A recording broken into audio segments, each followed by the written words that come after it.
परीक्षित का जन्म होता है।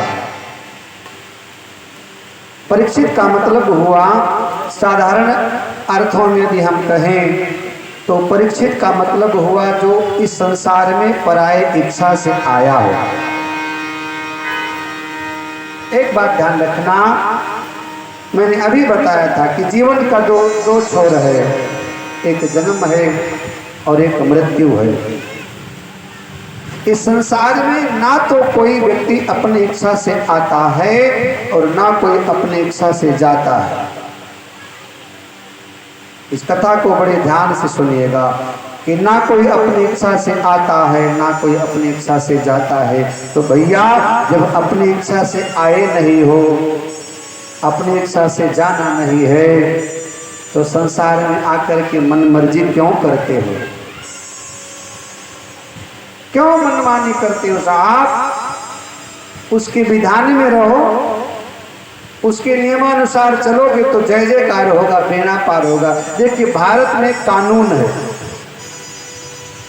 और कानून के दायरे में जो व्यक्ति रहेगा, सरकार उसको कभी टच नहीं करती है। आप आराम से खाओ पियो घूमो टहलो, कानून के दायरे में रहो। और जरा सा कहें भैया कानून से इधर उधर गए ना तो आपको पुलिस पकड़ लेगी, जेल हो जाएगा, मुकदमा चलेगा, आपके लिए सजा निश्चित कर दिया जाएगा। कानून के दायरे में रहोगे तो कोई आपको टच नहीं करेगा। ऐसे ही परमात्मा के द्वारा बनाया गया एक विधान है, एक कानून है, एक नियम है। उसमें हम जैसे मानव को, हम जैसे जीवात्मा को रहना पड़ेगा, रहना चाहिए। जीवन का दो छोर, एक प्रारंभ और एक अंतिम, एक शुरुआत और एक समाप्त, एक जन्म और एक मृत्यु। तो संसार में ना कोई अपनी इच्छा से आता है और ना कोई अपनी इच्छा से जाता है। इसी जीव का नाम है परीक्षित, जो पराये इच्छा से आए और पराये इच्छा से जाए। भैया, महाराज परीक्षित का जन्म होता है। तो जब हम अपनी इच्छा से नहीं आए हैं, अपनी इच्छा से जाएंगे नहीं, तो भैया इस संसार का प्रत्येक जीव परीक्षित है। इस संसार में हम लोग आए हैं, अपनी इच्छा से कोई आया नहीं है और ना कोई अपनी इच्छा से जाएगा। अपनी इच्छा से जाने का कोई विकल्प होता तो इस संसार से कोई व्यक्ति जाता ही नहीं। हम तो भैया बिल्कुल नहीं जाते। हम तो कहते भी तो कितना कथा करना है, बहुत जगह जाना है। अभी तो भैया हमारा संकल्प है कि भारत के हर एक राज्य में हम भागवत करें। हमारा संकल्प है कि भारत के हर राज्य में हम जाकर भगवान की कथा सुनाएं लोगों को। फिर उत्तर प्रदेश के निवासी होने के कारण हमारा एक संकल्प और है कि उत्तर प्रदेश के हर जिला में हम जाकर कथा सुनाएं।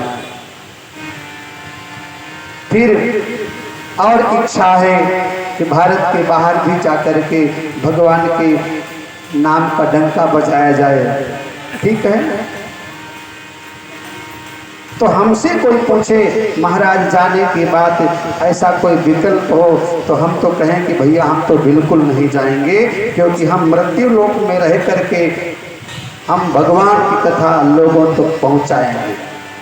जैसे हनुमान जी महाराज बोले कि हम संसार को छोड़कर नहीं जाएंगे। कब तक? बोले जब तक आपकी कथा मृत्यु लोक में होगी।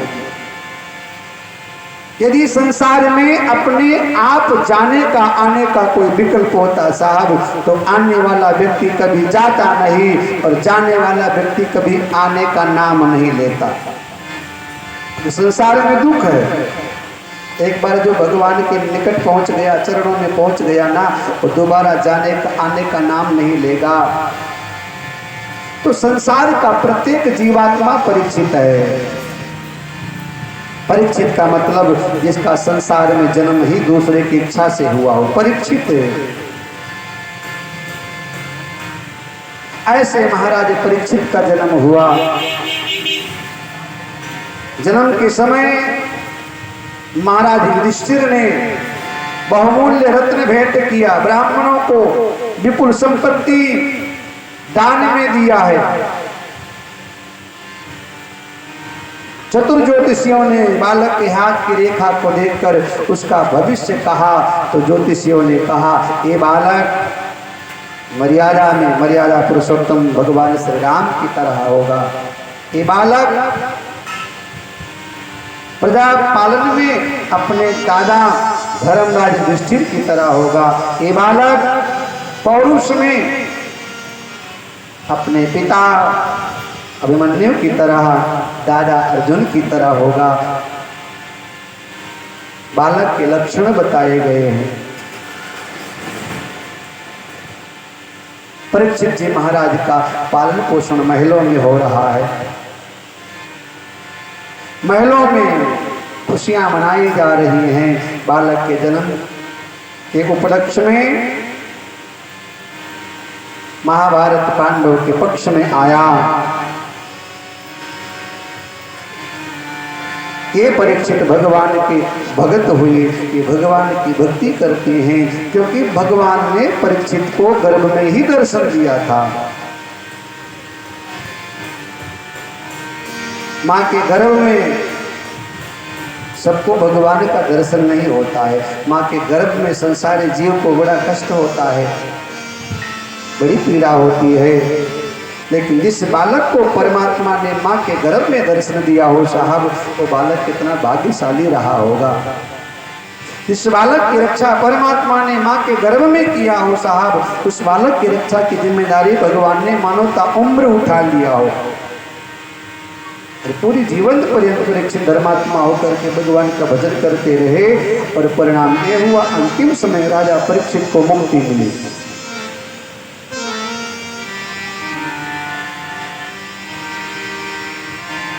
देखिए भगवान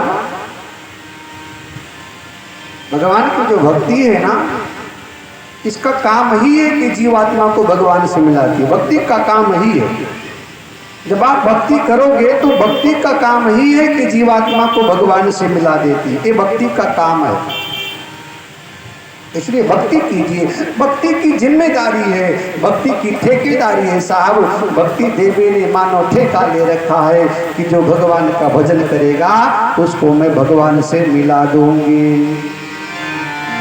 इसलिए भगवान का भजन करते रहो और भजन जब करोगे तो भक्ति देवी आपके उंगली को पकड़ करके कृष्ण के हाथों में थमा देंगी। आपके हाथ को पकड़ करके भक्ति देवी भगवान के हाथों में आपके हाथ को थमा देंगी। और मैं तो अक्सर में कहा करता हूं कि साहब भागवत तो मुक्ति की गारंटी है ही, इससे मुक्ति मिलती ही मिलती है। परीक्षित का जन्म होता है। एक समय युधिष्ठिर, अर्जुन, भीम, नकुल, सहदेव ये पांचों पांडव भगवान कृष्ण के साथ पितामह भीष्म से मिलने के लिए जाते हैं, जो 6 महीने तक के लिए बाणों की सैया पर लेटे हुए हैं। पितामह भीष्म ने भगवान को देखा, भगवान का दर्शन किया, अंतःकरण पवित्र हो गया। आखड़िया झाई पड़ो पंथ निहार निहार, जी भरिया छाला पड़ो राम पुकार पुकार, जी भरिया छाला पड़ो राम पुकार पुकार। आधी रात निखंड की लोग नगर के सोएंगे, जिसको चिंता यार की वो बैठा बैठा रोए। सुखिया सब संसार है, खाए और सोए, लेकिन दुखिया दास कबीर है, जागे और रोए। 2 लोगों को नींद नहीं आती है। एक तो साहब जिनको संसार की चिंता है,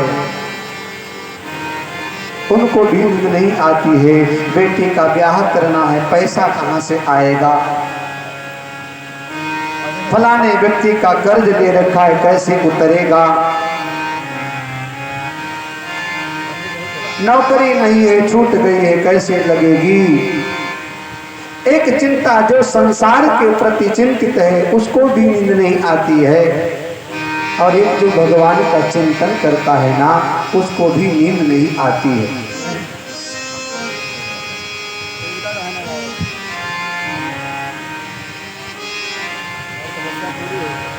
पितामह भीष्म के निकट भगवान गए, चरणों में प्रणाम किया। भगवान भगवान है, इसलिए पितामह भीष्म ने भगवान को मन से प्रणाम किया। भगवान पितामह भीष्म को सर्वश्रेष्ठ मानते हैं, योद्धा हैं, व्रत में तत्पर रहने वाले हैं, व्रती हैं, इसलिए भगवान ने उनको प्रणाम किया। देखिए शास्त्रों में कहा गया है कुछ लोगों को नरक में नहीं जाना पड़ता है। देखिए शास्त्रों में कहा गया कुछ लोगों को नरक में नहीं जाना पड़ता। नरक में 4 द्वार हैं, 4, एक उत्तर का है, एक दक्षिण का है, एक पश्चिम का है, एक पूर्व का है, ठीक है। तो जो पूर्व का द्वार है ना, जो पूर्व का द्वार है उनमें बताओ कौन कौन से लोग जाते हैं। जो व्रती लोग हैं, जो व्रत करते हैं, एकादशी का व्रत करते हैं, पूर्णमासी का व्रत करते हैं, नवरात्रि का व्रत करते हैं, जन्माष्टमी का व्रत करते हैं, शिवरात्रि का व्रत करते हैं। जो व्रती लोग होते हैं वो कभी नरक नहीं जाते हैं, जो व्रत में तत्पर हैं। इसमें से पितामह भीष्म एक व्रती हैं, उन्होंने एक व्रत किया था जीवन में, ब्रह्मचर्य व्रत।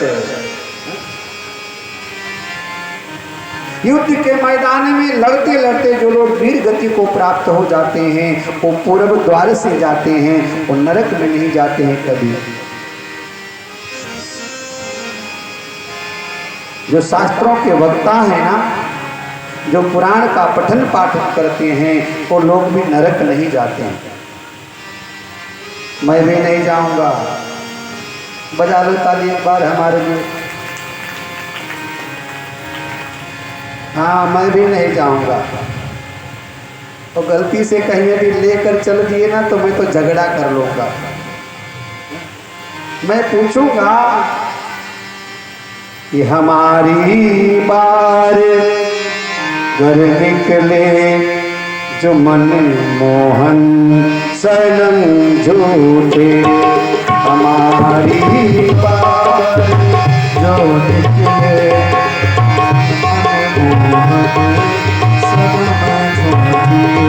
हमारी बार कर निकले चमन मोहन सनम झूठे, हमारी बार कर निकले जो मन मोहन सनम झूठे, हमारी बार कर निकले जो मन मोहन सनम झूठे, हमारी बार कर निकले जो मन मोहन सनम झूठे।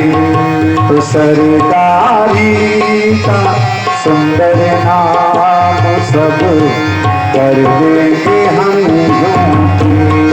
तो सरदारी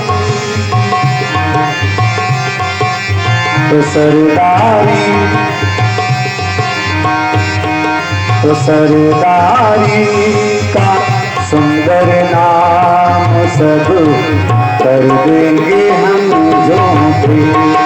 तो सरदारी का सुंदर नाम सब कर देंगे हम झूठे, हमारी बार घर निकले जो मन मोहन सनम झूठे, हमारी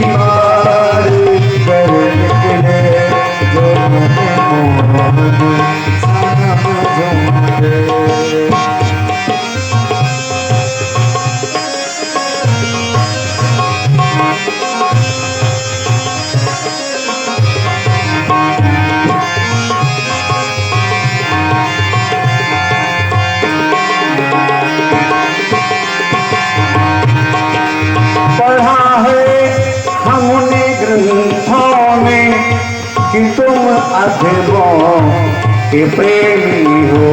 पढ़ा है हमने ग्रंथों में कि तुम्हें अधमों के प्रेमी हो। पढ़ा है हमने ग्रंथों में कि तुम अधमों के प्रेमी हो। पढ़ा है हमने ग्रंथों में कि तुम अधमों के प्रेमी हो। बता दो ग्रंथ झूठे हैं, दो ग्रंथ झूठे हैं। बता दो ग्रंथ झूठे हैं कि हम झूठे कि तुम झूठे। बता दो ग्रंथ झूठे हैं कि हम झूठे कि तुम झूठे। पतित से पतित पावन का मिला क्या खूब जोड़ा है। पति से पतित पावन का मिला क्या खूब जोड़ा है। न तुम सचो तुम सच्चे, न तुम सचो तुम सच्चे, न हम झूठो कम झूठे। न तुम सचो तुम सच्चे, हम झूठो कम झूठे। हमारी बार कर निकले जो मन मोहन सनम झूठे। हमारी बात कर निकले जो मन मोहन सनम झूठे। पढ़ा है हमने ग्रंथों में कि तुम अधमों के प्रेमी हो। बता दो ग्रंथ झूठे हैं कि हम झूठे कि तुम झूठे। जो सनातन की रक्षा करते करते वीर गति को प्राप्त हो जाता है उसको नरक नहीं जाना पड़ता है। भागवत कथा सुनते सुनते जो परमात्मा के धाम को जाता है उसको नरक नहीं जाना पड़ता है। व्रती लोग, संयमित लोग, चरित्रवान लोग, धर्मात्मा लोग देश की सीमाओं पर देश की रक्षा करते करते जो लोग शहीद हो जाते हैं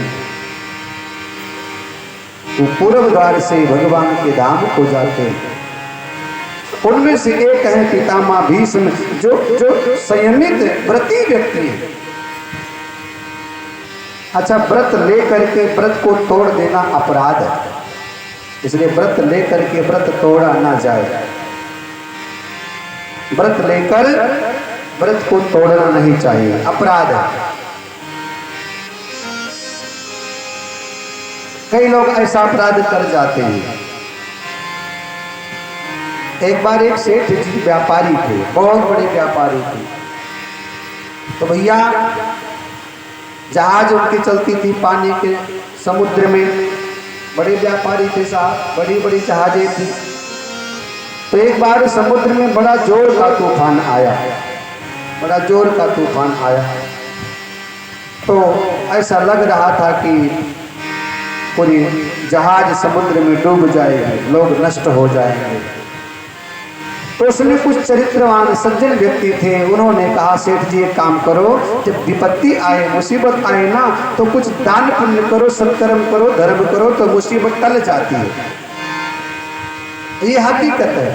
जीवन में जब किसी प्रकार का कोई कष्ट आए तो कुछ सत्कर्म करो, विपत्ति टल जाती है। तो लोगों ने कहा सेठ जी से कुछ दान पुण्य का संकल्प लो, हो सकता है पुण्य के प्रभाव से विपत्ति टल जाए। अब मरता क्या नहीं करता भैया। सेठ ने कहा ठीक है, यदि इस विपत्ति से मैं बच गया, भगवान ने मेरी रक्षा कर लिया, समुद्र में मेरी जहाज डूबने से बच गई, तो मेरी 9 लाख की एक कोठी है, 9 लाख की 9 लखा कोठी मैं बेच करके और असहाय गरीब अनाथ जरूरतमंदों को मैं सारा का सारा दान कर दूंगा। ऐसा सेठ ने व्रत लिया, संकल्प लिया।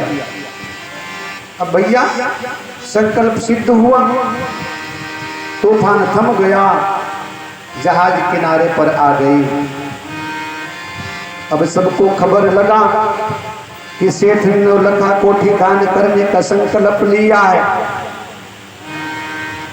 लोग दरवाजे पर पहुंच गए, सेठ दान करो, दान करो। सेठ ने विचार किया, हम तो व्यर्थ संकल्प लेकर फंसे हैं, हमें इतना बड़ा संकल्प नहीं लेना चाहिए। देखिए जीवन बच गया तो विचार बदल गया, विचार में परिवर्तन आ गया।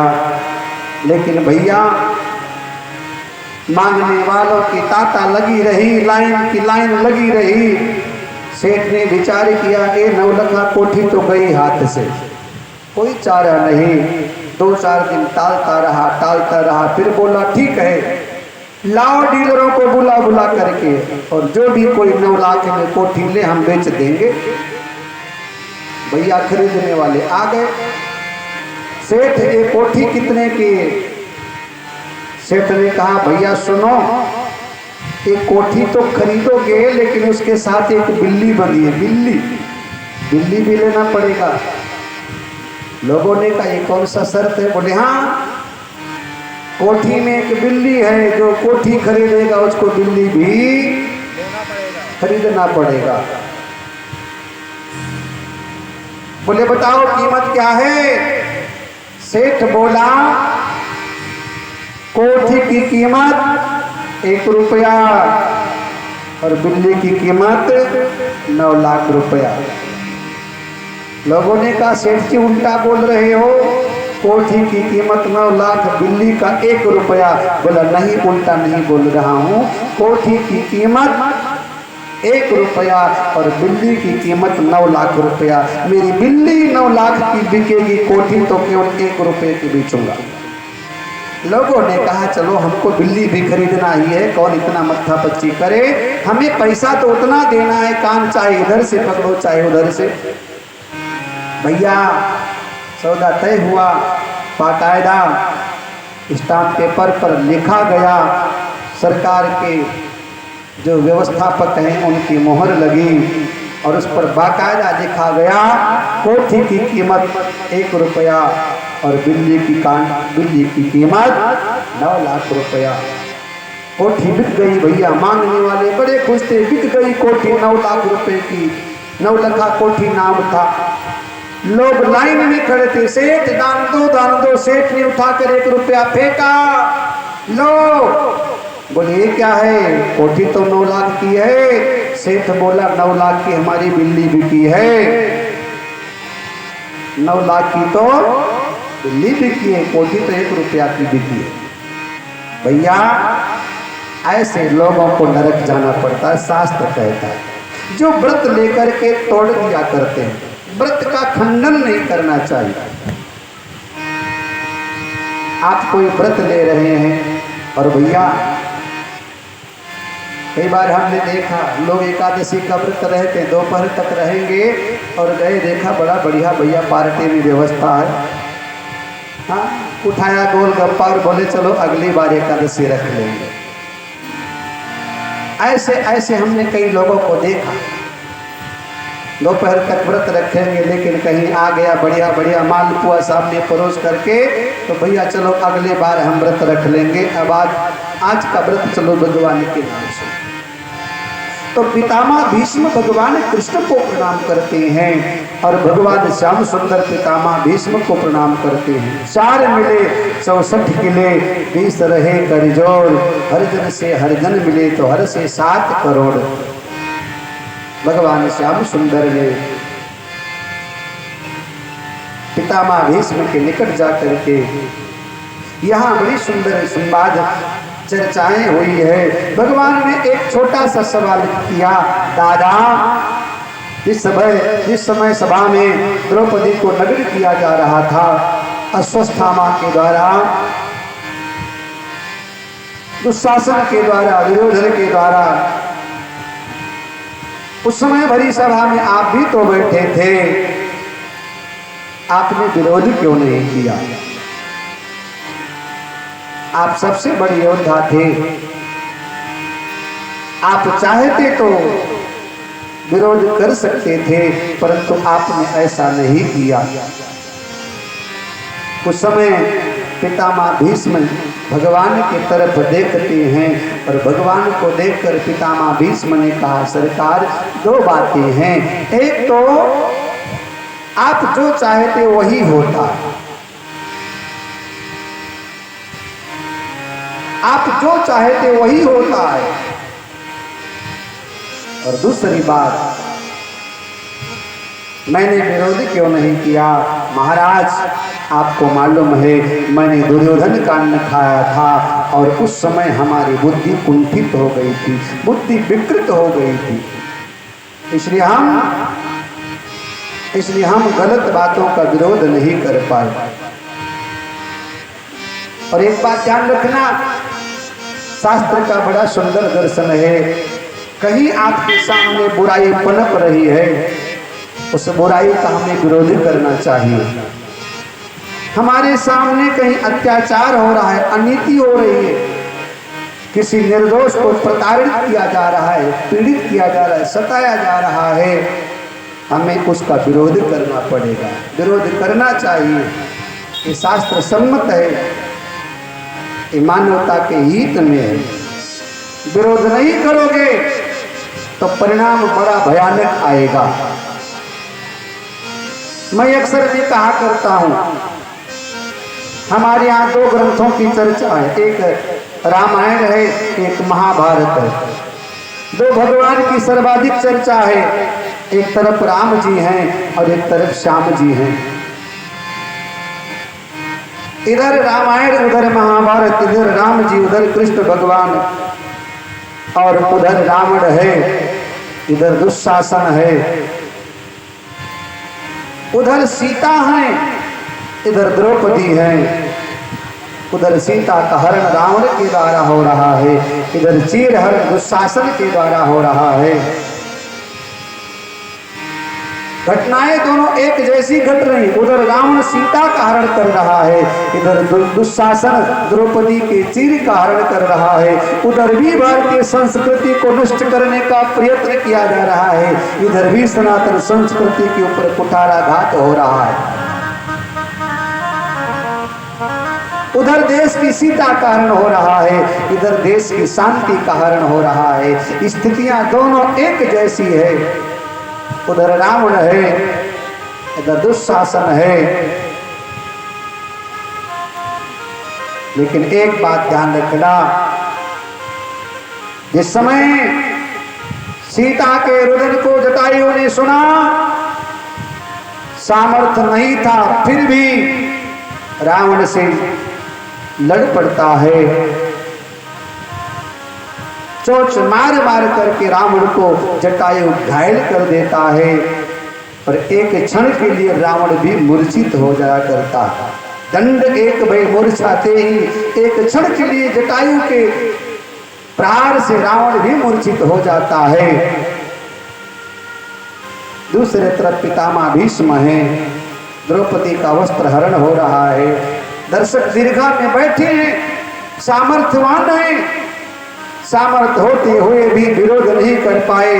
दूसरी तरफ जटायु के पास सामर्थ्य नहीं था, रावण के आगे खड़ा होने की भी साहस नहीं कोई देवता जुटा पाते थे। उसी रावण के सामने काल बनकर जटायु टूट पड़े और जटायु ने कहा, सीते पुत्री करस जन त्रासा, करिहो जात धान कर नासा। हे बिटिया चिंता मत कर, जब तक मैं जीवित हूँ, आज मैं तेरा बाप बनकर तेरे सामने खड़ा हूँ। ये रावण मेरे जीतेगी, तुझे लंका नहीं ले जा सकता है।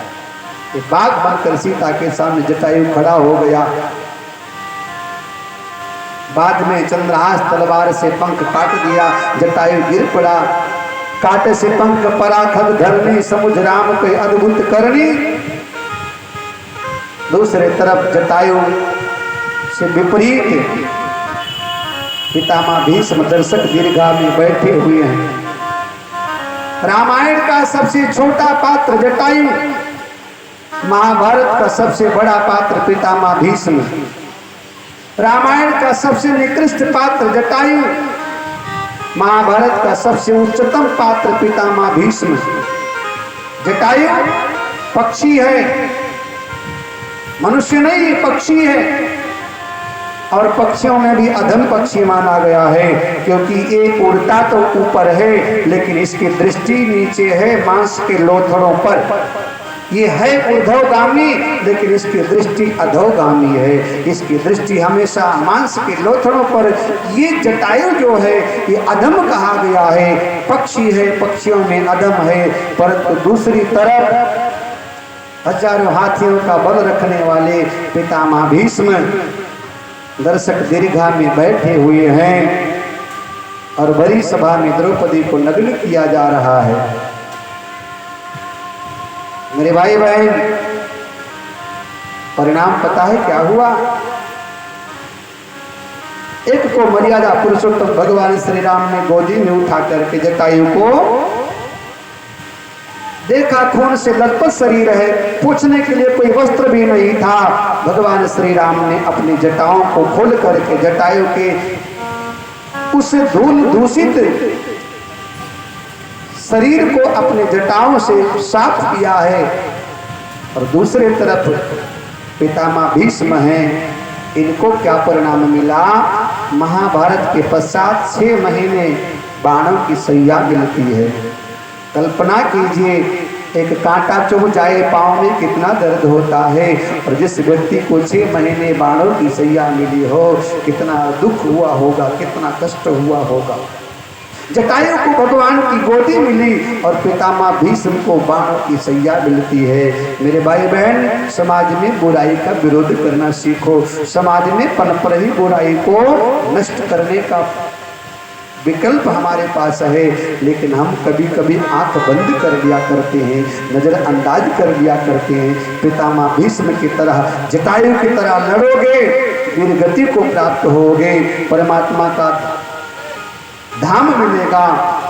और पितामह भीष्म की तरह यदि आंख बंद कर लोगे तो भैया दर्द मिलेगा, दुख मिलेगा, कष्ट मिलेगा। इसलिए हमारी बहन बेटी यदि कहीं असुरक्षित महसूस करती हैं, हम उनको देखकर नजर न घुमा लें, हम उस बुराई का विरोध करें। अपनी संस्कृति, अपने संस्कार, अपनी सभ्यता, अपने सनातन की रक्षा करने के लिए हमें हमेशा सजग होना पड़ेगा। इस समाज में तमाम रावण घूम रहे हैं, जो हमारी बहन बेटियों को बहलाकर, फुसलाकर, लोभ लालच दे करके, और हमारी बहन बेटियां इतनी नाजुक हैं साहब कि बहुरूपिये के बहकावे में आकर के और उनके साथ क्या क्या वो व्यवहार करते हैं, हम सबको मालूम है साहब। इसलिए हमें हर कदम पर सतर्क रहना चाहिए, सावधान रहना चाहिए। नहीं, समाज में रावण हमेशा रहा, हमेशा है, हमेशा रहेगा। इस रावण से हमें लड़ना है तो जटायु बनना पड़ेगा। पितामह भीष्म बनने से काम नहीं चलेगा।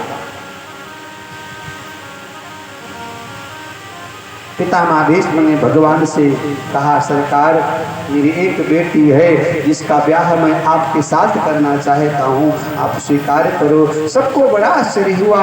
आजीवन ब्रह्मचर्य का व्रत लेने वाला दादा आज कह रहा है कि मेरी एक बेटी है। भगवान ने कहा, अरे आप तो ब्रह्मचर्य का व्रत रखने वाले हैं, आपकी बेटी कहाँ से? पितामह भीष्म ने कहा, सरकार ये जो बुद्धि है ना, ये मेरी बेटी है और बुद्धि रूपी बेटी अभी तक कुंवारी है, और जब तक इसका वर्ण कृष्ण नहीं करेंगे, ये हमारी आपकी जो बुद्धि है ना, ये तब तक शुद्ध नहीं होगी जब तक इसका वर्ण कृष्ण नहीं करेंगे।